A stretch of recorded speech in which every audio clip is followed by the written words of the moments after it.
तो चलिए दोस्तों, आज के वीडियो की शुरुआत करते हैं। और आज देख सकते हैं एमी ऑर्गेनिक्स लिमिटेड। तो इस कंपनी को देखेंगे तो कह सकते हैं अच्छी न्यूज़ है, काफ़ी अच्छी न्यूज़ है कंपनी के लिए, शेयर होल्डर्स के लिए। क्योंकि अगर आप देखेंगे तो देख सकते हैं कंपनी ने कहा है कि आने वाले समय में वो एक नई मैन्युफैक्चरिंग फैसिलिटी कह सकते हैं खोलने वाले। और कहाँ पे, तो वो भी देख सकते हैं आप अंकलेश्वर में, मतलब ये एरिया है गुजरात में, वहाँ पे अपनी नई मैन्युफैक्चरिंग फैसिलिटी वो खोलने वाले। तो कह सकते हैं काफ़ी अच्छी बात है।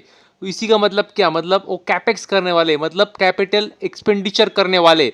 मतलब कंपनी ने कहीं पे ऐसा कहा नहीं क्या वो कैपेक्स करने वाले, मगर नई मैन्युफैक्चरिंग फैसिलिटी खोलने वाले, मतलब क्या इनडायरेक्ट वही करने वाले। तो ये बात आपको तुरंत समझ जानी चाहिए और आपने मतलब भाप लेनी चाहिए पहले से ही। तो कह सकते हैं काफ़ी अच्छी बात है। और मतलब अभी जाहिर सी बात है, अगर वो मैन्युफैक्चरिंग फैसिलिटी नहीं खोलेंगे तो मतलब उनको क्या धंधा बढ़ेगा, मतलब और धंधा बढ़ेगा तो मतलब प्रॉफिट भी बढ़ेगा।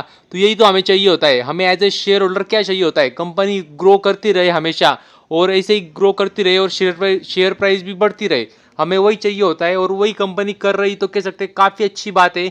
और मैं आपको बता दूं, एक काफ़ी छोटी कंपनी है। और इसी के साथ अगर आप देखेंगे तो एक फार्मा कंपनी और एक कह सकते हैं केमिकल कंपनी दोनों में काम करती है। तो देख सकते हैं यहाँ पे उन्होंने खुद कहा है कि हम ग्लोबल मैन्युफैक्चर है advance pharmaceutical intermediates and speciality chemical. तो इसके ये कह सकते हैं मैन्युफैक्चर है और कह सकते हैं अच्छी बात है। और अभी उन्होंने अनाउंसमेंट भी की है कि आने वाले समय में अंकलेश्वर में नया मैन्युफैक्चरिंग प्लांट खोलने वाले। तो कह सकते हैं काफ़ी अच्छी न्यूज़ है। और एक इम्पोर्टेंट बात जो आपको पता होनी चाहिए, तो देख सकते हैं कंपनी ने जो कहा है, क्या जो उनकी साइट नई खोलने वाले अंकलेश्वर में, तो देख सकते हैं उनका एरिया कितना रहने वाला है। तो मतलब 10,375 स्क्वायर मीटर। तो देख सकते हैं इतना बड़ा एरिया वो खरीदी, मतलब खरीदी करने वाले। तो कह सकते हैं काफ़ी अच्छी बात है, मतलब काफ़ी बड़ा प्लांट लगाने वाले हो। और आगे बात करें तो देख सकते हैं और कह भी सकते हैं बहुत ही अच्छी बात है अदानी ग्रुप के लिए भी और बिहार के लिए भी। क्योंकि आने वाले समय में अदानी ग्रुप निवेश करने वाला है बिहार में। और देख सकते हैं इन्वेस्टमेंट कितनी करने वाले, तो 8,700 करोड़ वो बिहार में आने वाले समय में निवेश करने वाले। तो कह सकते हैं काफ़ी अच्छी बात है, ज़बरदस्त बात है। और आप बोलेंगे मतलब निवेश तो करने वाले, पर अदानी ग्रुप इतनी बड़ी है, तो अदानी ग्रुप मतलब किस सेक्टर में किधर निवेश करने वाली, तो वो भी मैं आपको बता दूं। तो आने वाले समय में cement manufacturing, logistics and agro industry, तो यहाँ पे वो निवेश करने वाले। तो कह सकते हैं काफ़ी अच्छी बात है। और पहले से ही बिहार में उन्होंने मतलब निवेश किया था, मगर अमाउंट छोटा था। पहले केवल 850 करोड़ निवेश किया था। और अभी अभी बहुत बड़ी अमाउंट इन्वेस्ट करने वाले हैं। और देखेंगे तो पहले 3,000 लोगों को ऑलरेडी रोजगार दे चुके हैं बिहार में, ऐसा उन्होंने खुद कहा है। तो देख सकते हैं अभी तो अमाउंट बड़ी है, अभी मतलब लगभग 8,700 करोड़ निवेश करने वाले हैं। तो कह सकते हैं काफ़ी अच्छी बात है। और अगर देखें तो एम्प्लॉयमेंट जो देने वाले, वो मतलब जो रोजगार देने वाले, तो उन्होंने कहा है कि हम 10,000 लोगों के आसपास रोजगार देने वाले, डायरेक्ट और इनडायरेक्ट। तो कह सकते हैं काफ़ी अच्छी बात है। और अगर आप देखेंगे तो उन्होंने ये भी कहा इसके इसी के साथ कि आने वाले समय में जो जहाँ पे वो निवेश करने वाले, वो 6 जगह पे निवेश करने वाले बिहार में। तो उन्होंने वहाँ का मतलब जगह का नाम भी दिया है, तो कोई बिहार का होगा तो तुरंत पहचान लेगा।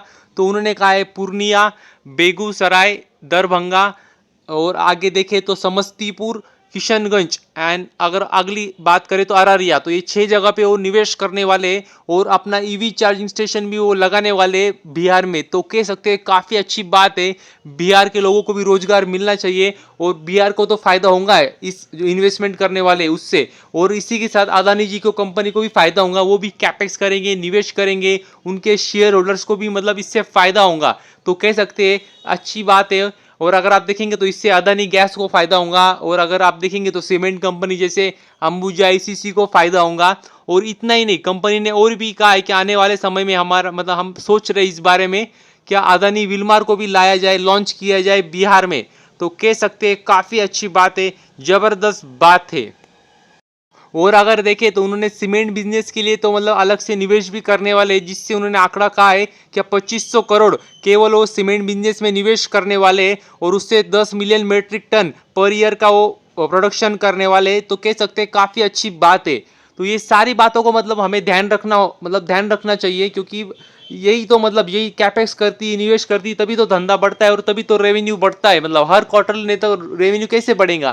तो इस सारी चीज़ों को हमें पहले आकलन करना होता है, जिससे हमें अंदाजा आ जाता है कि कंपनी कितनी रिजल्ट कितना मतलब अच्छा आ सकता है कंपनी का।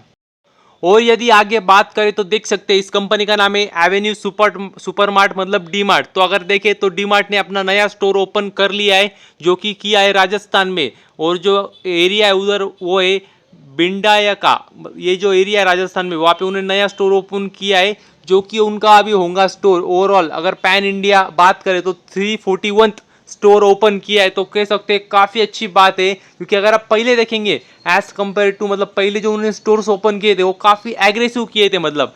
तो अभी थोड़ी स्लो हो गई है, मगर इतनी बड़ी कंपनी होने के बाद भी कंपनी एक्सपांड करते जा रही है और नए स्टोर ओपन करते जा रही है। तो कह सकते हैं काफ़ी अच्छी बात है, ज़बरदस्त बात है। और यदि अगर बात करें तो कह सकते हैं काफ़ी इंपॉर्टेंट न्यूज़ है, ब्रेकिंग न्यूज़ है अभी की। क्योंकि अगर आप देखेंगे तो टेस्ला काफ़ी मतलब जोरों शोरों से तैयारी कर रही थी इंडिया में एंट्री करने की, लेकिन उन्हें एक ही बात सता रही थी कि जो इम्पोर्ट ड्यूटी है वो। तो कह सकते हैं अभी मतलब अनऑफिशियल न्यूज़ है ये भी, मगर ऐसा माना जा रहा है कि शायद शायद ध्यान से सुनना, टेस्ला शायद अभी तो भी इंडिया में नहीं आए। क्योंकि अगर आप देखेंगे तो जो इम्पोर्ट टैक्स है जो कि काफ़ी ज़्यादा है, वो सरकार ने कम करने के लिए मना कर दिया है। तो ये अभी की ब्रेकिंग न्यूज़ है। और अगर आप देखेंगे तो जिनको नहीं पता होगा तो उनके लिए भी मैं बता दूं, टेस्ला आप जानते होंगे एक 4 व्हीलर बनाने की कंपनी है जो कि यूएस की है। इलॉन मस्क उसके मतलब कह सकते हैं उनके ओनर है। और अगर देखेंगे तो सिर्फ 4 व्हीलर नहीं बनाती है, इलेक्ट्रिक 4 व्हीलर बनाती है। और इसमें काफ़ी बड़ा काम मतलब काफ़ी गाड़ियां बना चुकी है और काफ़ी बड़ी कंपनी है, यूएस की कंपनी। तो अगर आप देखेंगे तो उनकी काफ़ी मांग थी कि जो इम्पोर्ट टैक्स कम किया जाए, जो कि काफ़ी ज़्यादा था। और गवर्नमेंट से भी काफ़ी बातचीत चालू थी, लेकिन आखिर में सरकार ने मना कर दिया। और अगर आपको इसका भी डिटेल वीडियो चाहिए हो तो मैंने 4 दिन पहले ही बनाया था, क्या टेस्ला जब चल रही थी बात, क्या टेस्ला इंडिया में आ सकती, तभी मैंने आपको वीडियो बना के पूरी बात कही थी। और यही बात कही थी क्या सरकार आने वाले समय में मुश्किल है टेस्ला के लिए जो इम्पोर्ट टैक्स है वो कम करे। और अगर आप देखें तो सरकार ने मतलब कोई ऑफिशियल न्यूज़ तो अभी तक नहीं आई है, मगर यही माना जा रहा है कि सरकार ने मना कर दिया है इम्पोर्ट टैक्स कम करने के लिए। और उसके पीछे जो कारण दिखाए जा रहे हैं वो यही है, क्या सरकार भी यही चाहती है कि आत्मनिर्भर भारत मतलब जो घरेलू कंपनी है वो भी इसमें काम कर रही, तो वही इसमें अच्छा खासा काम करे और वही भारत में अपनी घरेलू कंपनी अच्छा खासा मार्केट शेयर कैप्चर कर ले। तो ये इसी के लिए अगर आप देखेंगे तो इम्पोर्ट टैक्स जो चाहती थी टेस्ला कम करे, वो कम नहीं किया है सरकार ने। और यही सारी बात मैंने आपको पहले ही 4 दिन पहले ही मैंने वीडियो बनाया था, उसमें मैंने आपको ये सारी बात कह दी थी कि टाटा मोटर्स नहीं चाहेंगी क्या टेस्ला इंडिया में आए। और इसी के साथ अगर आप गवर्नमेंट भी वो भी उनका भी जो नारा था कि आत्मनिर्भर भारत मेक इन इंडिया, उसको भी अगर आप टेस्ला के लिए खास करके कम कर देते मतलब जो इम्पोर्ट ड्यूटी थी, तो उसको टेस्ला को उससे फायदा होगा। और जो उनका नारा था आत्मनिर्भर भारत, उसको भी धक्का लग सकता है। और टाटा मोटर्स भी नहीं चाहेंगे क्या टेस्ला इंडिया में आए।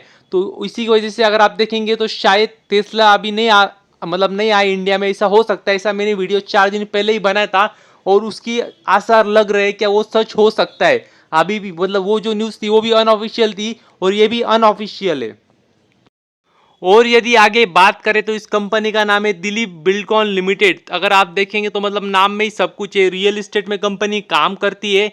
और अगर आप देखेंगे तो इनको एक ऑर्डर मिली है जो कि गोवा गवर्नमेंट से मिली है।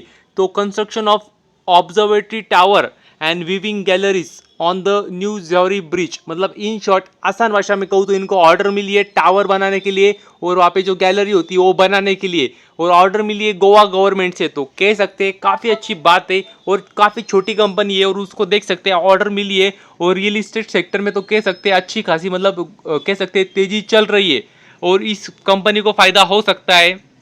और अगर आप देखेंगे तो देख सकते हैं जो कॉस्ट है प्रोजेक्ट की वो लगभग 270 करोड़ की है और 5 साल में उनको पूरा करना है। तो ये भी मतलब आप सब चीज़ों को आपको ध्यान रखना हो चाहिए और इस कंपनी को भी मतलब रडार पे रखना, क्योंकि रियल इस्टेट कंपनी में देखेंगे तो अच्छा खासा मतलब तेजी चल रही है मतलब लगभग सारे शेयर्स में। और इसका कारण ये भी क्या उनको अच्छे खासे ऑर्डर मिल रहे। तो बस आज के लिए इतना ही। थैंक यू वेरी मच और भी ऐसे वीडियोस देखते रहिए।